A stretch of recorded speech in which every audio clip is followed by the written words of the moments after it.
Hello, everyone. Welcome. We're so excited to get started again today. As you sign in, please say hello right where you're coming to us from, and we will invite you all and say hello. We have a nice little community growing here. It looks like we have some people. Oh, we have Jasper, Georgia, St. Lucia, Michigan, Texas. We have, of course, Oak Forest, Illinois was our first one in. Maureen, that's so great. So keep on adding them in as we go through. I do want to remind you, if you have any questions today, go ahead and ask them when they come to you so that we don't have to keep them all reserved for later. We'll be very interactive here. Hello from Ireland, Colorado Springs, Colorado, Chattanooga, Italy. Keep going there. Lots and lots of people coming in. So we're building up. Meanwhile, I will go ahead and get us started here.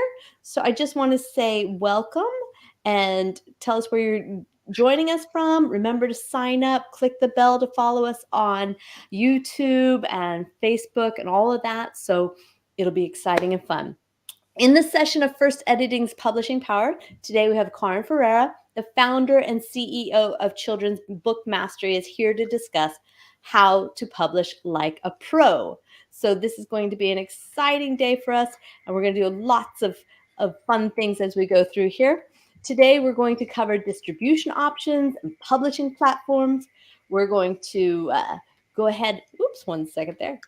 We're going to discuss strategies to grow your audience and maximize your book sales. We'll discuss tips on writing a great book description, an intro to keywords and how to choose effective keywords, and how to choose suitable categories that will help your book stand out. We're also going to discuss what you need to have ready before you publish. So all of these is a lot of great info coming to you, and remember to ask your questions as we go. We're going to learn the publishing process so you can succeed as an author, and that's why I started this channel and podcast. I want to help authors just like you navigate through the process of publishing after editing. I'm your host, Joella Nordstrom, and I am an editor, not a publisher. I'm a lifelong student, entrepreneur, and certified story coach for authors. I'm also the founder of First Editing and the Publishing Power podcast channel. It's a growing community that helps people like you figure out how to self-edit and then competently work with a professional editor and go forward to publishing. Today, we're here to talk editing and what happens next. We're going to discuss your strengths, your challenges, and your plan for publishing, all live today, so have your questions ready. Plus, we'll discuss how you can proudly take charge of your writing, build your confidence instead of wandering in the dark and wondering, is my writing any good? We'll show you how. So I credit our thousands of published authors with the expertise, skills, and process of our team of editors who are vetted, certified, and subject matter experts and in your genre. And you know what? I'm going to see success for all of you who are joining us here today. So without further ado, we have a shiny new episode that's starting now. I hope you will subscribe to our YouTube channel and our community of authors. If you sign up for our newsletter over at firstediting.com, you can also get a free editing sample and a professional critique of your manuscript. So this is all for you. My purpose to help is to show you who you are and then inspire you to become the published author that you desire. So in the millions of writers who visited our website, I've never encountered one who could not benefit from learning to edit and publish. So not one. Editing is knowledge, and knowledge empowers you to complete your publishing journey. So for all of these reasons, I'm delighted to introduce you to Karen Ferreira today. Hello, Karen. Hi. Thank you for having me. Yes, I'm so glad you make it. She's had trouble with her voice today, so we want to make sure it goes well. Today's topic is how to publish like a pro, and we're so excited to have you. Let me formally introduce Karen. She's an award-winning illustrator and creative director and the founder of the Children's Book Mastery and GetYourBookIllustrations.com, where she helps children's book authors master the process of writing, creating, publishing, and selling their books by providing all the expertise and knowledge that they need. So how to publish like a pro today is our journey. I'm so excited for you. Oh, let's see how many people. We also have more people coming in from Canada, New York, Texas, Ohio, Houston, South Carolina, New Jersey, North Carolina, My goodness. They're all waiting for you today, Karen. So tell us a little bit about yourself and self-publishing. Okay, good. Well, firstly, you nailed my name, so that was awesome. Thank you. And I'm coming to you from literally dark Africa, as you can see here.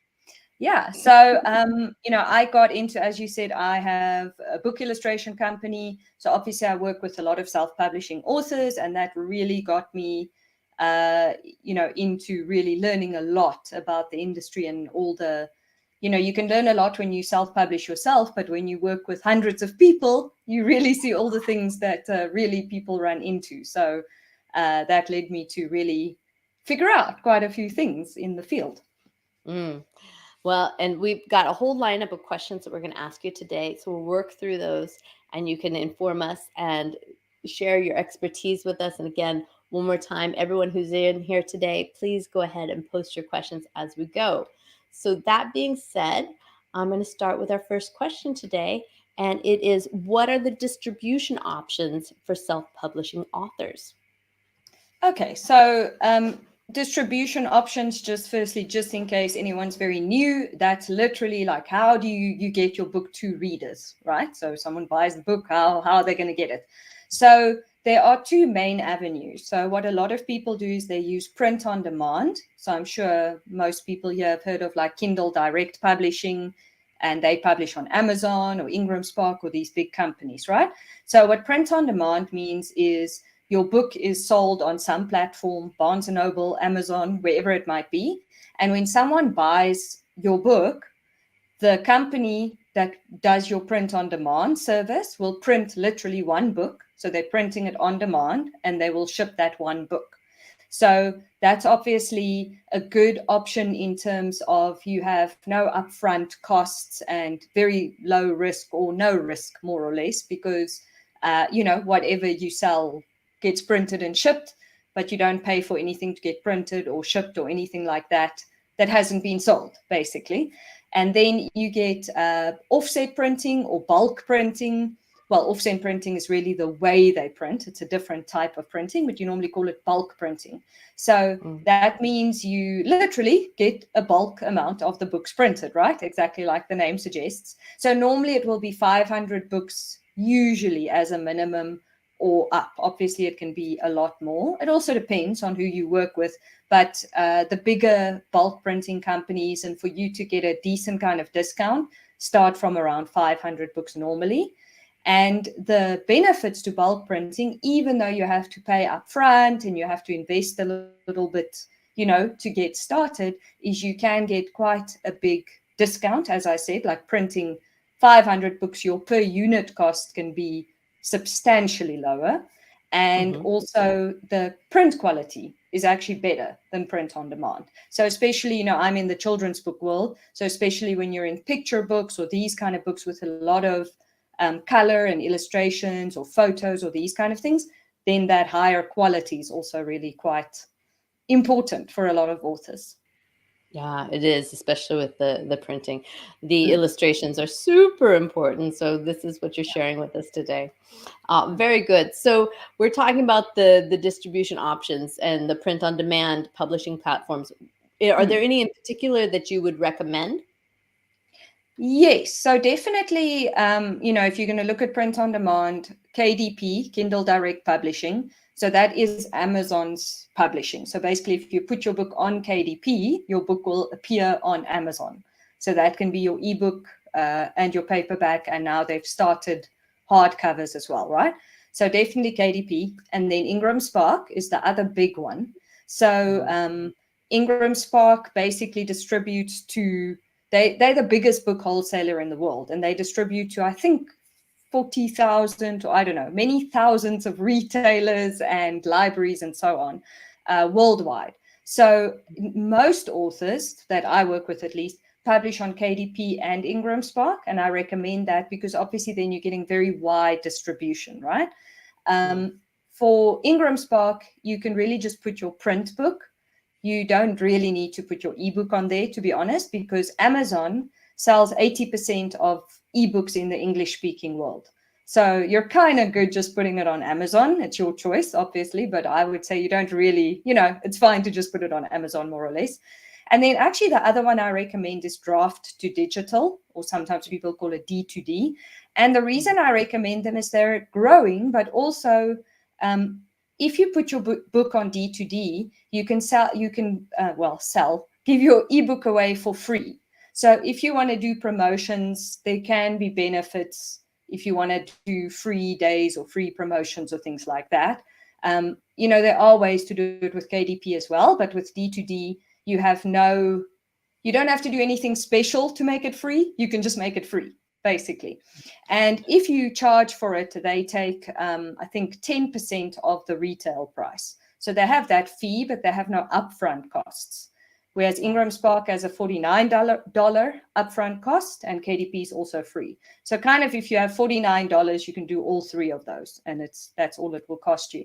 And then some others, if people are looking for alternatives, I would say Book Baby and Blurb and Outskirts Press are three that are good as well. So Book Baby and Outskirts Press, I know they offer a lot of support, even though they're a bit more pricey. But if you're looking for a little bit more, service or hand-holding or support, then they might be a good option. And then Blurb actually offers more printing options than most print on demand. So again, if you have a lot of photos or illustrations, you want to do kind of a more specialized or special print book, then Blurb can be a good option. Right. There's a lot of things going on out there. It's hard to keep up. I mean, the last 15 years, I've been watching all these different companies come and go, and it's very exciting. Drafted Digital has just merged with Smashwords, wasn't it? Yes. So that's a very exciting and big change in the world that's happening there. So lots of fun stuff. So yeah, definitely check those out, and take the chance to set up your accounts and to learn all the things that you do. It does take time, but it's well worth it, especially as you become a more prolific writer. It's just like editing. The more you do, the more you learn, the easier it gets. So just keep doing it step by step by step. So there's a lot of different strategies out there for the authors, and they're going to grow their audience, and they want to maximize this. So what kind of insights do you have there? Because we're always discussing what people are doing to succeed out there.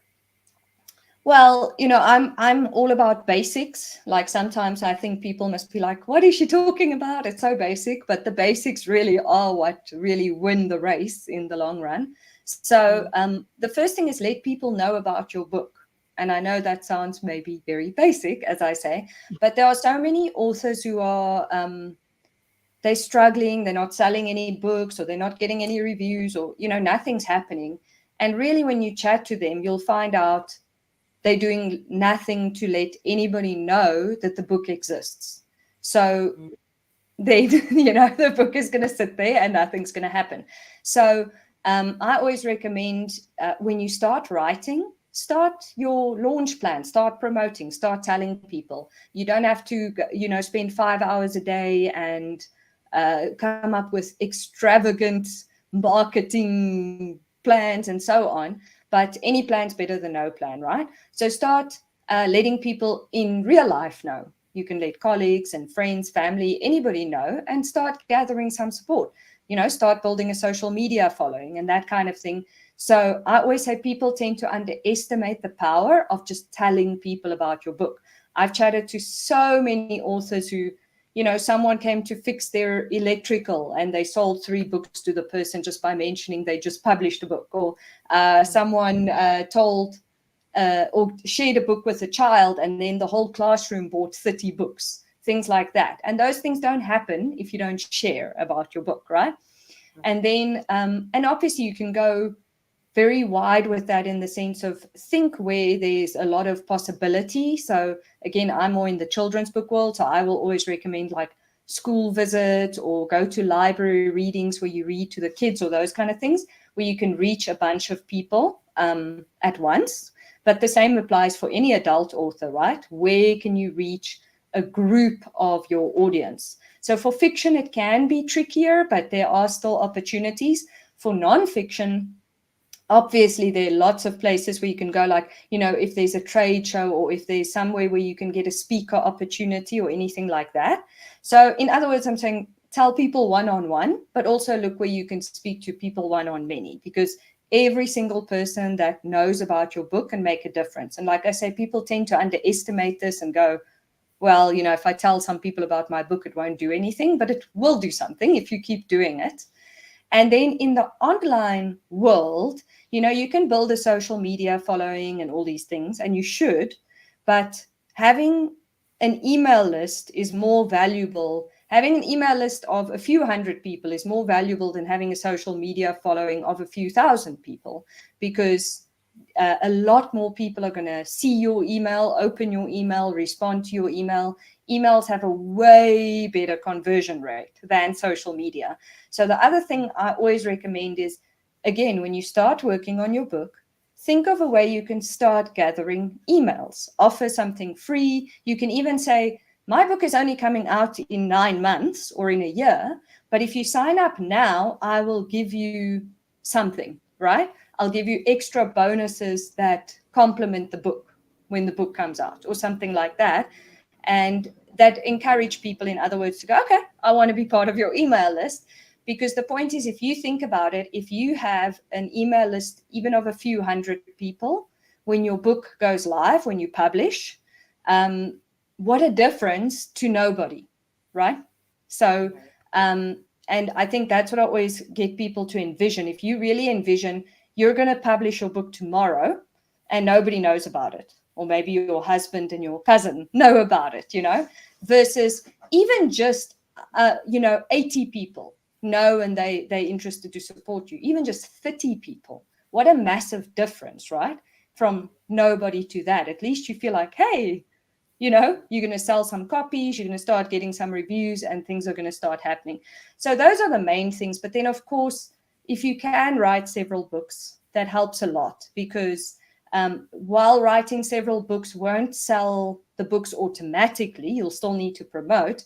The moment you sell book one, the first sale is always the hardest, right? So if you sell book one and people like it, selling book 2 and 3 and 4 can almost just happen automatically, which can really help in terms of profit as well. Because let's say you're running ads, or even if we just say you're putting in time to promote book one, so time is money, so you're putting in time and or money for book one, then book 2, 3 and 4 sells for free most of the time, right?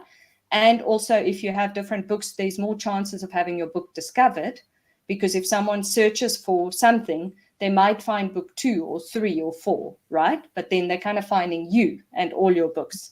So those are the main points. And then the one other thing I can say is, sometimes a lot of authors, or quite a few authors, like writing for different genres or age groups, and that's fine. If that's really your passion, do that. But one thing to consider from a marketing standpoint is that if you publish a romance book, and then you publish a business nonfiction book, and then you publish a picture book, you starting over every time in terms of marketing. Because if you've built an audience, it's not really cool to say, I know you bought my romance book, but buy my nonfiction book. Most people are going to be like, that's kind of weird, So if you're looking at it in terms of you really want to grow your sales in your audience, I recommend choose a genre and stick to it, at least until you're doing really well. So you can build momentum, basically, and actually really get the most out of the audience you've built. Exactly. It's so important. Speaking of audience, we have some questions that have come in here.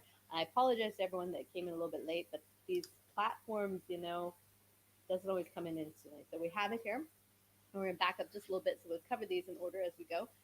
One of the questions was, did I hear correctly that bulk printing tends to be better quality than on demand, and why is that?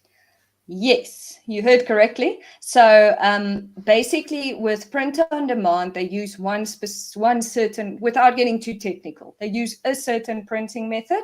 And with bulk printing, they use a different printing method, which is called offset printing. And they literally make plates that they do the different colors with. So that's also why you print bulk, because they're not going to make the plates and then print 3 books, because then that's wasteful, right? So short answer, the offset printing just gives you crisper and normally better quality color images. Okay, and then we have another question here is, will they store your 500 books and distribute or ship on demand? Will they store your 500 books? That's a very good question. Okay, so what I always recommend with bulk printing is you can do it yourself, meaning you can find a company yourself that literally prints it, and then they will ship it to you, and then you have to figure out storage, and then you will have to send it out to people. So I don't recommend that method unless you really are willing to do a lot of research and willing to put every book in an envelope and send it out and all that kind of stuff, which some authors do. So what I recommend, the one company I always recommend is called IAPC Books. So literally iapcbooks.com. And what they do is they will get the books bulk printed for you. They do it in China. And I know some people go, oh, China, but almost all bulk printing, like even the big publishers in the US, print bulk print in China or India sometimes. So they get so many books printed. IAPC Books get so many books printed that firstly, they can negotiate a discount for you. Secondly, they know how to deal with the printers. So if you speak to the printer and you don't speak print language, it can become complicated. So it's good to have someone to help you, right? And then if the printers make a mistake, again, you don't really have much leverage, right? Because you're just one little author, but they have more leverage, so they can help you to get it corrected. If there's a problem, then they'll take care of the shipping. And then they actually offer a warehousing service where they store your books in a temperature controlled environment. So your books don't get wet or damaged or buckled or anything weird. And then they'll also ship out your books when the books get ordered, right? So I'm not an affiliate or anything. I'm not getting paid for any of this, but I do recommend them because they offer that full house service. They have good pricing, and like you'll still pay a lot less per book even using their service than you would with print on demand. And then you don't have to worry about those many logistics that I just explained. All right, we've got more questions. Are you ready to keep going here? Let's see here. So another question about bulk printing, since we're all in that together right now. If I bulk print, how can I position my book in bookstores and market elsewhere? Okay, so that's also a very good question. So definitely, obviously, then it falls more on you. So this is such a big question. I'm going to give a very short answer because I could speak about this for much longer than we have time for. So you absolutely do need to, like I was saying about building an email list, build a platform. A platform is a bunch of people willing and able to support you, right? So you can sell it directly from your website. You can speak to bookstores, local bookstores. You can even speak to more, wider bookstores around the country if you email them and get in contact. But start in person and go into bookstores. Go to libraries, and there's a whole thing on how to do that, which I'm not going to get into now because it will take too long. But find out how to get your book into libraries and get your book into as many libraries as you can. And then, as I said, you can go to local markets, trade shows, anything that's suitable to sell your book. But basically, you want to get your book sold in as many places as possible. And then on top of that, you can actually still use sites like Amazon. So, people sell toasters and T-shirts and all those things on Amazon. You can do the same. You can list your book on Amazon as a product. It doesn't have to be done through KDP. So you can literally just list it on there and then you would fulfill. So if someone orders it, you would ship it to them, or someone would help you and ship it to them as a product, basically. Okay, perfect. We have a lot of people here. Can everyone hear me now? I hope. Yes, better. Okay, sorry, I switched microphones. Everyone's like, can't hear you. Okay. So, what kind of marketing should authors do once they've had their book edited and placed for sale on something like Inger and Spark or Kindle, KDP? Okay, so again, that's I'm gonna say, like I just answered the previous question. I'm gonna stick to that, because if I go into all the marketing strategies, we're gonna be here until very late. But yeah, just yeah, the things I've covered. I'll leave it at that. Perfect, perfect, perfect. So there we go. And let's carry on. So here was an interesting one. Okay, we're getting a lot of questions here. Let me get to, we'll come back here just a second. Let me go back so I don't miss any of the questions I had outlined for us today. Cool. So do you have any tips for writing a great book description? Because obviously we're going into marketing and things like that. How exactly are we going to accomplish this? Okay, yeah. So your book description, firstly, I must just mention, is extremely important, because if someone likes your cover, basically, very, very often the next thing they look at is your book description, right? If your book description isn't good, that's the end of that. Like, they're not going to buy the book if the description's not good. So one of the main things that authors need to understand is that your book description is not your blurb. And your blurb is basically what goes on your back cover. It's usually just a little summary of the story, right? Your book description is more of it's more about the buyer than about the book, really. And I'll explain what I mean by that. Again, I was just speaking about on Amazon, they sell T-shirts and toasters and stuff, right? And all of those have a description. You have the little product image, and then next to it, you have a description, right?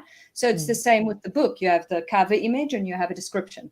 So yes, you should, of course, say a little bit what the book is about, but you have to think about the buyer. What benefits would they want? What are their pain points that they're trying to solve, you know? So it depends on what you're writing. I'm not going to go into too many examples, but if you're writing for kids, think, you know, is your book funny? Will they have a good laugh with the parents or whatever? That's a benefit. And you can say, you know, your little ones will be belly laughing, blah, blah, blah. That's something they want, right? Or if it's a nonfiction book, what is it going to help them with? And say, this will help you with this. So you're not just saying this nonfiction book is about A, B, C, D, E, you know? Or if it's a romance book, don't just say little summary of the story. Add something that's going to make them go, ooh, I really want to read this, right? So, and then keep it short, like 100 to 150 to 400 words, roughly around there. Because if you think about it, if you go on Amazon, you don't want to read these super long descriptions, right? It's not, we have shorter attention spans than that nowadays. And then start with a hook. A hook means something that literally instantly hooks someone. So that can be a mystery, an unanswered question, just something that creates tension. Because if you don't get them interested pretty much from the first line, a lot of people won't even read the second line. And then the last tip I'll give, or maybe a couple more, the one thing is a really good tip I always give is use an open-ended question. So what I mean by that is, if your book is about forbidden love, don't say this and this and this and this and this about forbidden love. Say something and then about what happens, and then say, what will happen if someone finds out about their forbidden love? Question mark. And then people are like, what will happen, right? You want someone to almost respond with, I want to know, and then they get the book. And with a nonfiction, you can take more of a, you're kind of making a claim, but you're not. Like, get this book to find out if you really can improve your health in 14 days. Like it's, you see. So, and then lastly, just be very clear about your genre. No one wants to read a description and wonder still, what exactly is this book? That's very annoying. So those would be my main tips. Yeah. Exactly. I mean, the same skills that you're using for writing to engage your readers, because it's all about writing for your readers, not for yourself, not for anybody else, but what engages them, that'll get you there. So it's very important. So, and that's of course part of the marketing. And next part of marketing, especially for many authors, I think is difficult and new, is the discussion regarding keywords. So I'm going to ask you, what are keywords and what do authors need to know about that? Yes. So keywords are very important. So firstly, I call them key phrases, or I like to call them key phrases, which is not the right word. But the reason why I say that is because each one can have, on Amazon at least, on KDP, sorry, at least, can have up to 50 characters. So it's not really a word. You can put in a phrase, right? So what keywords are basically is, when you type a search into Amazon or Google or YouTube or any of these search engines, then the keywords that you told KDP about your book, if I'm just going to speak about KDP, but you also can do this for Ingram Spark and other places. So the keywords that you input into KDP will then tell Amazon, should I show this book when someone is searching for something, or shouldn't I show this book, right? So you want to think of the kind of things that people are going to search that make sense. So you don't want to use the keyword hippo, because what does that mean, right? Are they looking for what? What about a hippo? So if it's a funny book about a hippo, or if it's that kind of thing. So you want to put in something that someone would actually search. Funny picture book about a hippo, or funny kids book about a hippo. Or if it's a romance, obviously you get like these billionaire romances, but maybe there's some other aspect to it. So think what someone would look for if they're looking for your book, and then you get 7 keywords. So you think of different angles. Don't use 7 keywords that are almost exactly the same. Just think of different angles of different kind of things that people would search or could search that would relate to your book, that would lead to your book.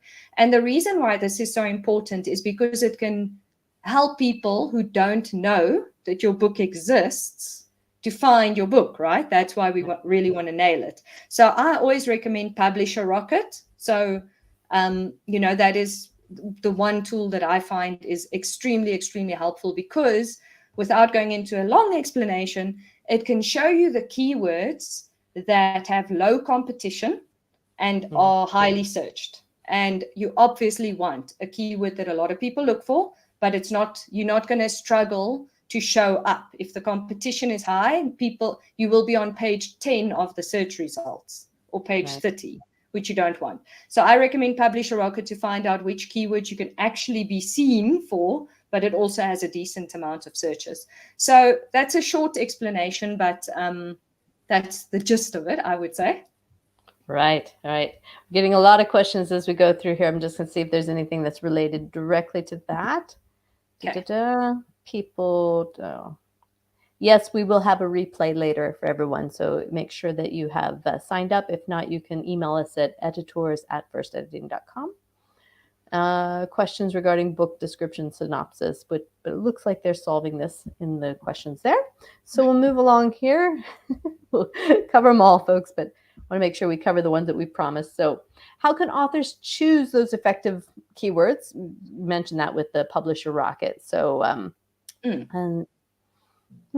think I won't add too much. Another tool that's good for that is also called KD Spy. So if someone wants to check out KD Spy, they can do that. And both of those have tutorials. So you'll see how to use them.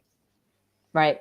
So when we're doing our keywords, then another part of that is our categories, how we identify and categorize our books. So can you go into a little bit about that, how we can make that stand out? Because that is really important.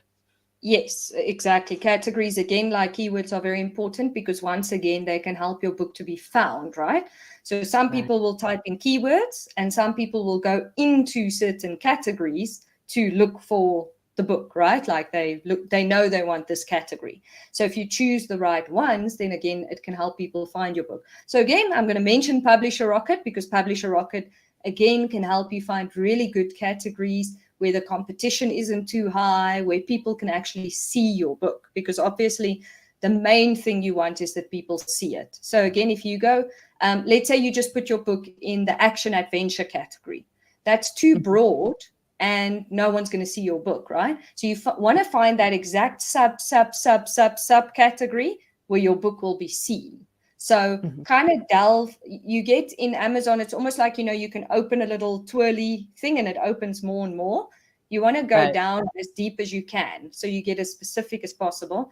And then make sure your categories are always suitable. That might sound silly, but sometimes people end up choosing a category just because they think it's low competition, but it doesn't actually fit their book. So don't do that. And then one tip I wanted to share is when you publish on KDP, you can get 2 categories when you upload your book. They allow you to choose 2 categories, but you can actually get up to 10 categories. And that can obviously help you to be found, right? Because the more categories, the more chances of being found. So I can actually show you quickly where to do that or how to do that. So you can phone them, and normally if you phone them, they'll phone you right back. But the other way is if you have an Author Central account, you can go down to the bottom and contact us, or otherwise just go to, let me just sign in again. Go to author.amazon.com and then the contact page. But it's definitely good to have your Author Central account set up. So then you go into the Amazon book page here, right at the top left, the first thing. And there's actually update Amazon categories, right? So, sorry, wrong button. There we go. So then they actually say here, you can submit a single request for all category updates, specify the marketplace of the category using the example below. So the marketplace meaning Amazon.com or Amazon.co.uk or that kind of thing, right? And then you want the full list, the full train. I forget the word, but you know what I mean. So this one is books, and then in books, literary and fiction, and in that contemporary. So sometimes that will be a long thing, like it might be, books, action, adventure, another smaller one in that, even smaller. It might be 5 or 6 long. So find your 8, choose your 2 when you publish, and then find another 8 you want to add. And then you just email them and you say, I want to add 1, 2, 3, 4, 5, 6, 7, 8, and you just list them out. And they're normally very quick and they add them. The only thing is they've become stricter. So don't choose nonsense categories, as I already said, because then they'll actually disapprove it. But if all the categories really suit your book, they will add them. And then it's pretty much as simple as that. It's a pretty quick process. That's excellent. Excellent. Thank you for sharing that. It really helps. Okay. So let's see here. We've got more questions, but let's go on to our last question that I had for you today. So we have talked a lot. I know that you have a little bit of help for us. What should authors have ready before they publish? Because this is where we're going. Obviously, I'm going to introduce that you need to edit your book. But after that. Yes, this is very much after your book has been professionally created, which I'm also a very big advocate of. So, I know I always say some people say you don't need to get editing. I will just state that I disagree with that. But okay, so once your book is beautifully completed, what you need to have ready, I'm going to run through this fast because, as you said, I have a little help that we're offering on this so people can refer to the checklist that we're going to offer. Okay, so I'm going to run through it fast. So you obviously need to have your book title. So just to clarify quickly, what I mean by what to have ready is if you want to go on KDP, these are all the things you're going to need to input. So it's annoying to go on and then do 2 questions and then realize, oh, I don't have this. And then go and then you go back and forth a lot. So this will help you to just sit in one sitting and do the whole thing and you're done, okay? So you need to have your book title, of course. And then if you have a subtitle, you need to have that ready. And then if you have a series, you need to have your series name and number ready. So decide what is the series called, and obviously you'll know which number the book is within the series, right? Then your author bio, you should have ready. And see, these kind of things are very good to prep before, because you don't want to just wing it when you're in like publishing the book. You want to edit it as well, right? And really rework it a bit, just like you did your book. So your author bio and then contributor names. So contributor names are optional. By that, I mean people like your illustrator, possibly your cover designer, your editor, your interior designer, and so on, right? And then contributor bios are also optional. So you could put an illustrator bio if you want to. I don't think people normally put editor bios and those kind of things. I think illustrator bio is the most normal. And then a book description. So that one obviously needs to be ready beforehand, because you really want to work on that to make it really good. You definitely don't want to just wing it when you're publishing and just type it in. If you have editorial reviews, it's good to have them ready beforehand so you can input them. That's a very good promotional tool for people to, it's like social proof. It makes people go, oh, wow, I should get the book because someone said this and this about it, right? And then your keywords you should have ready, your categories you should have ready beforehand. You can, when you publish, you can look in the categories and choose some, but I highly recommend researching it beforehand because it's important. You should obviously have your book files ready, which is a separate interior and cover. For your print files, those are PDFs normally. It can vary, but usually PDFs. And your ebook files, if you're going to publish the ebook, again, a separate cover and interior, which is normally a JPEG for the cover and an EPUB for the interior. And then your international standard book numbers.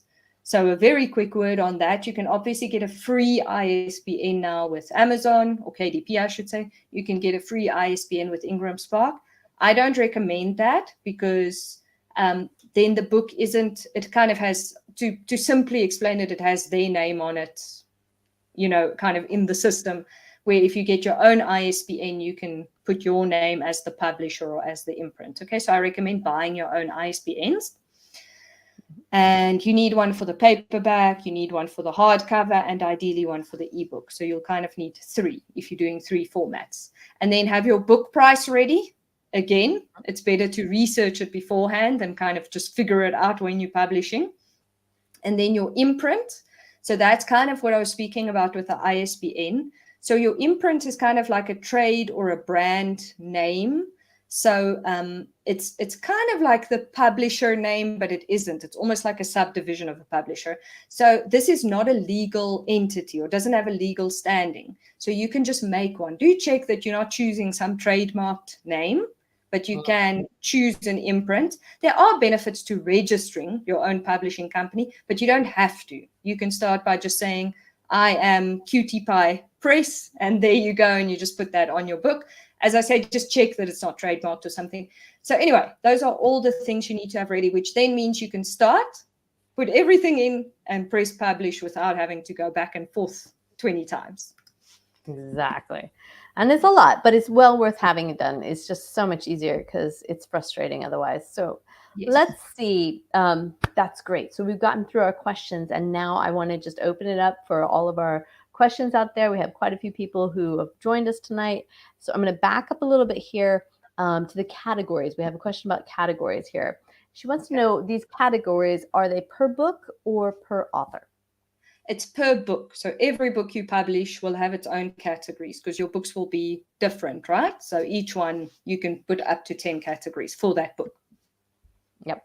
So, and take advantage of that. It's well worth them messing around there and figuring it out. So, heard years ago about writing to write what you also want to read. Just a comment here, as you might be the only person who will read it if it doesn't sell. Exactly. Little encouragement there. Or they're talking about the cliffhangers and the hooks to get it in. Yes. Here's a good question. If you get a good review from a notable person in your genre, should you put that in your book description? Okay. So that would count as an editorial review. So an editorial review can technically be by anybody. It could even be by your neighbor, but generally it's understood to be from a more notable person. So that would be like someone in your genre, but it could also be, if your book is about teeth, it could be from a dentist, or it could be from, a book review site or things like this. So there's a section to input editorial reviews. So you could put it in your book description, and I have often seen that, and it works perfectly fine. One tip I would give, if you're going to put it in your description, put a short excerpt if it's longer. So just pick 1 or 2 lines from that review to put in your description normally, otherwise it becomes long. But then you can put the full review in your editorial reviews section. Exactly. So we're going back to our book description a little bit here. We had a couple of comments from Leanne, who's listening in, and she's asking about, let's see here. They're not in the order. No. let's share this. So could the synopsis be used as the book description, or does that give away too much? And I think Yeah. they're a little different, but go ahead and explain as you like. Yes, exactly. The synopsis is more like what I was saying, like the blurb, which is just a little summary or a little description almost of the story, right? So it does often give away too much. But the other thing is, it's not your book description is really an ad. It's really a sales pitch, and it doesn't have to be pitchy or salesy, but it needs to have a hook, and it needs to leave the person with enough tension and mystery at the end. Like when they finish reading it, they need to feel like, wow, I want to read the book. Not a great summary of the story could do that, but it's been proven to sell less books than more of a cliffhanger, just leave them on the edge kind of book description. Those just sell more books. I mean, basically it's the box, the book, to get them to open it. What is it that, what will make them open the book? What makes them, okay, yeah, I'll buy it. I'm in, I'll click, I'm going. So it's definitely there. So Leanne also responded, a book description is sort of a combination of the synopsis and book jacket cover. Yeah, depending what you envision as those. Yes, but that could be correct. Yes. That's very good. We have another question here in regards to getting the book out and into the market in regards to bookstores. And do you ask them to carry your book? Do you give them a copy? Do you need a media kit or a pitch? Yeah, so it's definitely a good idea to have a one sheet or where you have a few things like a photo, often a photo of the author, but definitely a photo of the book. Optionally a photo of the author, your contact details, a synopsis of the book, and any other interesting facts. It could have a couple of short reviews and things like that. So it's kind of a one-pager that you literally print out and you share with bookstores. And as I said, I recommend starting in person. The most success I've seen authors have that I've worked with is they go with their physical body and chat to a person who can make a decision in the bookstore. And but before you even chat to someone, walk through the bookstore and see if your book is a good fit. It doesn't help if you go into a bookstore and you look around and you realize they only stock sci-fi, as an example, and you've written a non-fiction about how to fix your marriage, so then don't try.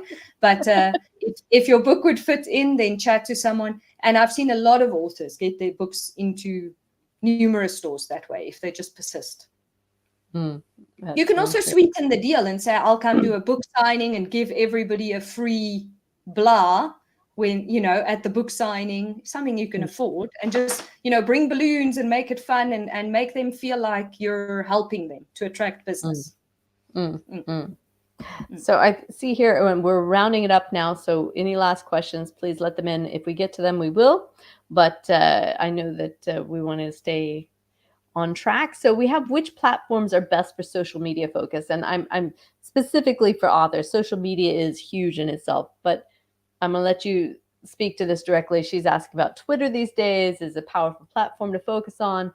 Go ahead with, we're seeing a lot of new stuff going on out there, but I'll let you answer the question. Yes. So Twitter has been the biggest platform for authors for some reason. I'm not sure why, but it has been. So your point is correct in that sense. Though I will add that Twitter's conversion is lower than Facebook and Instagram, as an example. So you're less likely to actually sell books on there. What I would say is, firstly, with social media, I always say, choose the ones you also want to be on, because if you hate a platform, even if it's good for authors, then don't do it, because you're not going to do it, or you're going to hate doing it, or you're going to leave it after 2 months or something, right? But Facebook is still good for authors. Instagram is still good for authors. TikTok, a few months ago, people were still laughing, but TikTok has now become quite a platform for authors. Some authors do well with Pinterest. They make lots of lists of similar books to theirs or things related to their books, and then a lot of people find their books that way. But what's become really big on Twitter, obviously, there are pitch parties. And very briefly, pitch parties are special days where you can pitch your book to agents or publishers. So that Twitter is great for that. But on Instagram, you have bookstagrammers, which is now a huge thing. So it's like book reviewers or people who share books normally in a specific genre. And then they have like, the one has a few 100,000 followers. I forget their name now, but so if your book gets featured on there, a lot of people are going to see it. So Bookstagram, if you search on Instagram for Bookstagram, you're going to find hashtag. So then you're going to find a lot of those, and you can actually see who to follow or who to try and get in contact with. And then TikTok has BookTok. So that's kind of similar, where they also share books on TikTok, obviously, but it's BookTok. So I wouldn't say there's right or wrong as such. I would say if you're indifferent, then go look at where you can find where your book would probably get the most exposure, or look at your goals. If you want to pitch to an agent or publisher, Twitter as an example, right? So it depends on your goals. But yeah, mainly I say if you hate it, then don't do that platform, because it's not going to last, right? No. Okay, so let's see here. We had a repeat here, just so everyone knows. Yes, we will be giving out a replay. If you need any help, if for some reason you're not already signed up for this particular one, somehow you got to us, drop us an email at editors@firstediting. We'll be glad to send you the link. So a question that we have here is in regards to Fiverr. Any experience with Fiverr promotions, or is it a waste of money? If I get this wrong, then I claim please forgive me beforehand, but I'm 99% sure I have the right name. BK Nights is the one Fiverr gig that I know is good for book promotions. Nice. Yeah. That's good. So there you go, BK Nights, we think. And we can always attach that later. I'm 90% sure. So, okay. Here is one, particularly in your genre. What are the best ways to market a children's picture book that translates into the most sales and profits? So school visits, book fairs, print on demand, something else.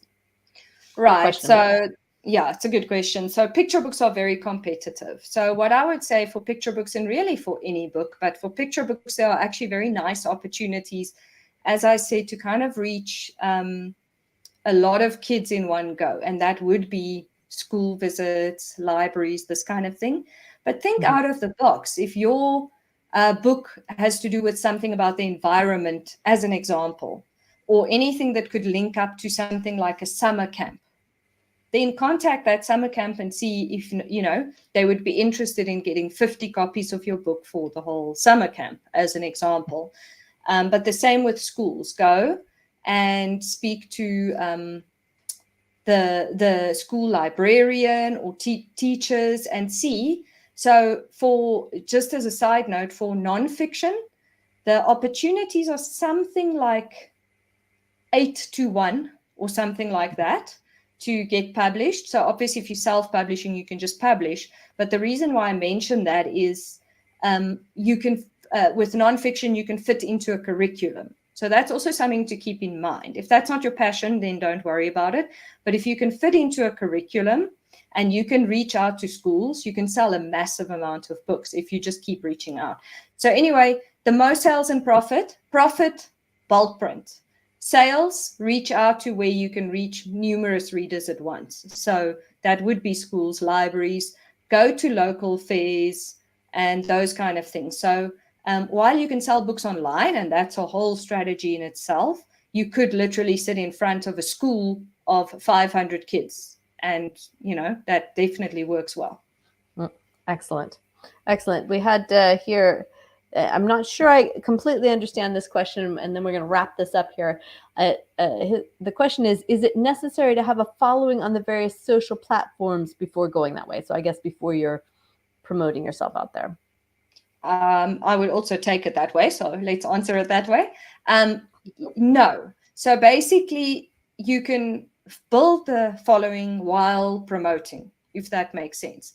And just to be clear, promote doesn't mean sell, right? No. That's why I say start when you start your book. hey, I started writing a book. Here's a picture of me writing. So, and some people will be interested.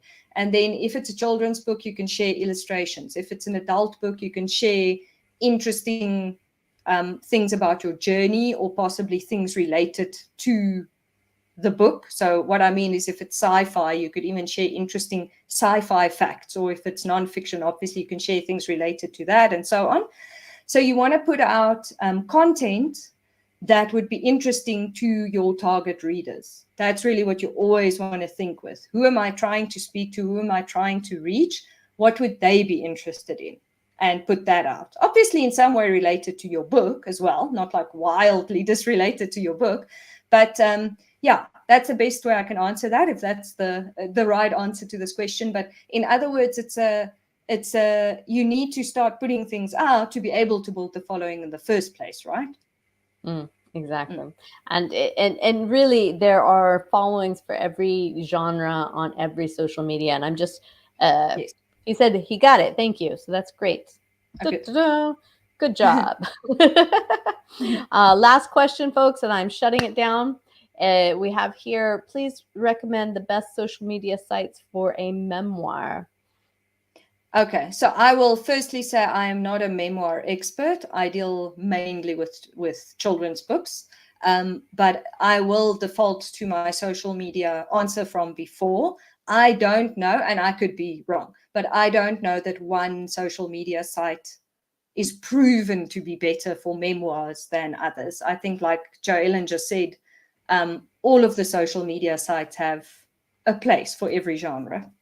And it's just finding your people. I mean, once you know where they are, if you can get into any community that is sharing your passion, then they'll also tell you additional places where to go and how to meet more. So it does naturally flow out.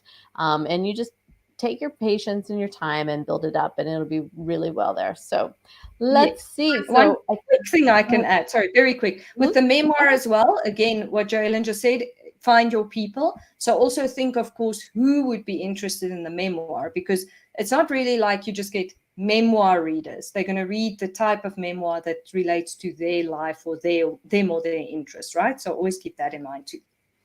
Exactly. So that being said, we're at just about the 1 hour mark, and I want to thank everyone for coming today. Karen, thank you for showing up and sharing all of this massive amount of knowledge that we have gathered. I do want to point everyone to your websites there. You can check out all of her activity at childrensbookmastery.com, and also getyourbookillustrations.com. I'm going to go ahead and put up the link here to get that free checklist so it's available. We do have replays. We'll have this up on YouTube. And thank you, everyone. Please sign up to our YouTube channel, and also follow us on Eventbrite, because we'll have a lot more coming on as we step into 2023. There should be something at least every week. And it's just taking all these questions and making sure everyone is growing and learning and sharing and succeeding. So it's really, really great. But thank you, Karen, so much for coming. It's been a pleasure having you. Thank you. It's been awesome. Great. And to everyone else, we'll see you again. And thank you for joining, and keep writing. You can do this. We'll talk to you all soon.